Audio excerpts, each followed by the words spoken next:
In the lead up to the Second World War, Germany was on a bit of an expansion spree, and as you'll be aware, it was the demands for Danzig and some of the lands around it from Poland that led to the outbreak of the war. However, had German leaders simply stopped after obtaining all of this, Germany would have been in a much stronger position than it had been a mere 3 years earlier. Its population had grown by over 10 million, its economy and industry were now greater, and its military was larger and free from the restrictions of Versailles. Which raises the question, why didn't the Germans just stop there? Why risk a war by demanding even more? So, as you'll know, in the aftermath of Germany's defeat in the First World War, Germany lost all of this territory and for a long time the Germans wanted it back. Many there felt aggrieved by the harsh terms of the Treaty of Versailles, and the new Republican government that came about after the Kaiser's abdication wasn't exactly a stable one. And when combined with the terrible economy, the loss of international prestige, and Germans being told that the First World War was their fault, political extremism took root. As you'll be aware, this man, who I cannot name because YouTube, after winning numerous elections, was appointed German Chancellor. He'd come first in the latest election by promising the German people that he would ignore the Versailles Treaty's diktats, and that he'd fix the economy and expand Germany's borders to incorporate all of the German-speaking people in Europe. After a somewhat suspicious fire and some legislative shenanigans in 1933, and President Paul von Hindenburg snuffing it in 1934, Germany was firmly under new management.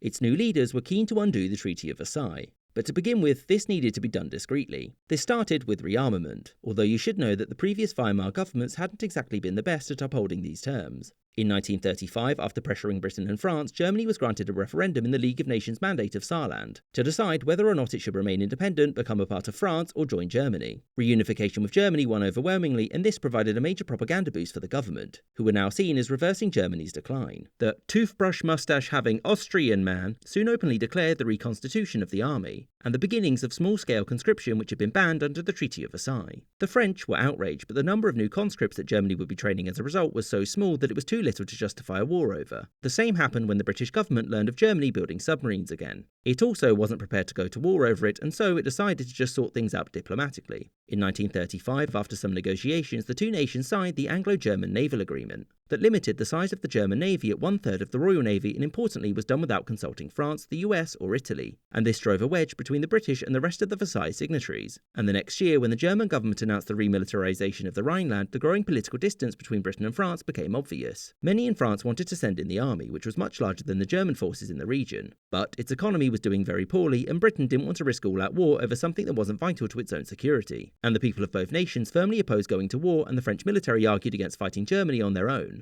And so France just had to stand by and let it happen. This was yet another propaganda victory, and the Germans, now free from the Treaty of Versailles, began to rearm in earnest. In order to help with that, there were those in government who wanted the annexation of Austria to the south, although there were concerns that doing this would alienate the Italians, who saw Austria as a part of their sphere of influence. By 1938, Austria was a mess and was plagued by political violence. Kurt Schuschnigg, the Austrian Chancellor, had harshly repressed those pushing for union with Germany. This angered the toothbrush-mustache-having Austrian man, who demanded that he stop doing this and give the leaders of pro-annexation movements roles in government or face invasion. Schuschnigg reluctantly agreed to this, and to prevent things from progressing further, he scheduled a referendum in March to show the world that Austrians in fact didn't want to join Germany. The problem was that he didn't want to let those that disagreed with him have a vote. Shockingly, this upset the Germans, who then mobilised the army and massed it along the border, and they demanded that Schuschnigg resign. He did this, and the day before his referendum was supposed to be held, German troops marched into Austria. Berlin declared its annexation, which would be subject to another referendum held a month later, which was overwhelmingly backed. And yet again, the Western powers did nothing. Britain saw it as a fait accompli, and that anything short of war would change little. The French grumbled, but yet again weren't willing to fight a war because they were politically fragile and didn't want to go in alone, especially against an army that had a further 2 years of rearmament after the Rhineland incident. It was only Mexico that actually complained and denounced the German annexation as a violation of Austria's sovereignty. Austria's annexation meant that Germany now had another 6.5 million citizens, greater iron reserves, and an enlarged economy. The government was now incredibly popular at this point, but it still wanted those Germans living outside of the country to come under its authority. And after Austria's disappearance, the largest group of Germans living outside of Germany were those in the Sudetenland, within the borders of Czechoslovakia. Now, tensions there between the Germans and the Prague government had existed since the state's formation. But after Germany's change in management, things escalated, with the Sudeten German party pushing for unification with Germany and using impolite tactics to get it. Political leaders in the region, with Berlin's backing, made demands that the Czechoslovakian government could never reasonably accept, thereby pushing the region into a crisis. Edvard Beneš, the Czechoslovakian president, thought that this time the Western powers would come through for him, but fun fact, no.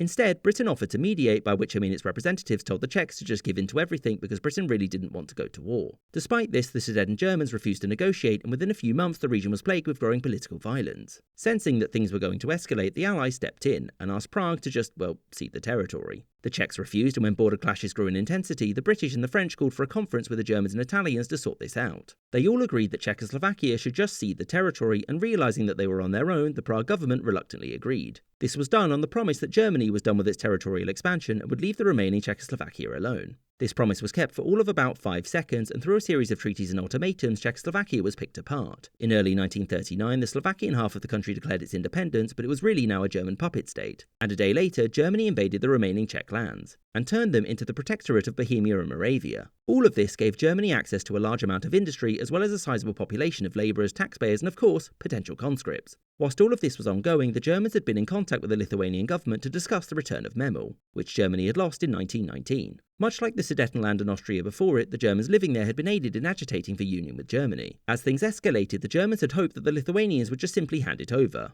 But the Lithuanians had a plan. They would just pretend that the problem didn't exist, hoping that it would go away. Now, the toothbrush mustache-having Austrian man felt that he had to intervene, and Germany issued an ultimatum to Lithuania. Lithuania accepted this because if the Western powers didn't want to risk war for Czechoslovakia, it definitely wasn't going to do so for Lithuania. And with this, Germany had managed to go from this to this in 4 short years. And had it stopped there, the Allies would have had little reason to start a war. So why didn't the Germans just stop? Well, the first reason was that Britain and France's responses so far had been those of acquiescence and appeasement. And as such, German political thought was that they wouldn't suddenly grow a backbone and start fighting now when it would have been much easier for them to do so 4 years ago. And seeing Britain and France as utterly spineless meant that when it was time for the Germans to make demands of Poland, they felt that it was a low-risk, high-reward gambit. Initially, they wanted the return of Danzig as well as control over some of the roads and railways linking it with Germany proper, and they also wanted Poland to join the Anti-Comintern Pact to isolate the USSR. The Polish government refused because Poland needed the port there for international trade, without which it would have to trade through Germany, thereby essentially ending its economic independence. Also, the government in Warsaw was confident that it would be overthrown by riots if it were to hand over Danzig. And to complicate things, it technically didn't have the authority to do so anyway because it was a League of Nations mandate and not a full part of Poland itself. Unsurprisingly, most German politicians weren't happy with this response, except for a few at the very, very top of government that is, who really wanted war. You see, whilst the return of Danzig was seen as extremely important, what German leaders really wanted was the end of Poland and the incorporation of its lands into Germany for the purposes of living space, into which Germans would expand and increase their numbers to help bring about what was seen as their inevitable domination of the European continent. And this is one of the most important reasons why Germany didn't stop at these borders. The ideology of its leadership emphasized expansion, military glory, and geopolitical hegemony over Europe.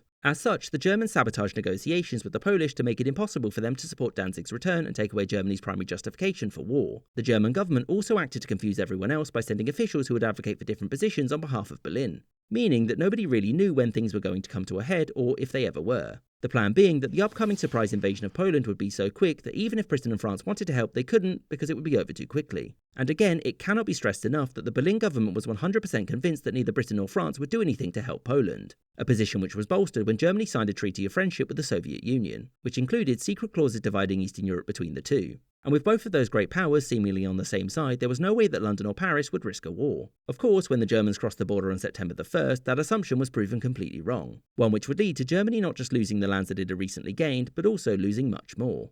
I hope you enjoyed this episode with a special thanks to my patrons, James Bizanet, Sky Chappelle, Kartoitska, Winston Kaywood, Marvin Cassow, YN Hockey, Michael Holbert, Paul H, Castle Bravo, Shuenin, Alex Schwinn, Gustav Swan, Andy McGeehee, Lester Diamond, Yuduan Wang, Anthony Beckett, AF Firefly, Respectable Level of Chaos, Captain Psydog, The Flying Deutschland, Spencer Lightfoot, Robert C. Perkins, The McWhopper, Rod D. Martin, Camoon Yoon, Dr. Frederick, Dan Lyman, The Jim Stanham, Remco Heusman, Jim Struenberg, and Lord Beak.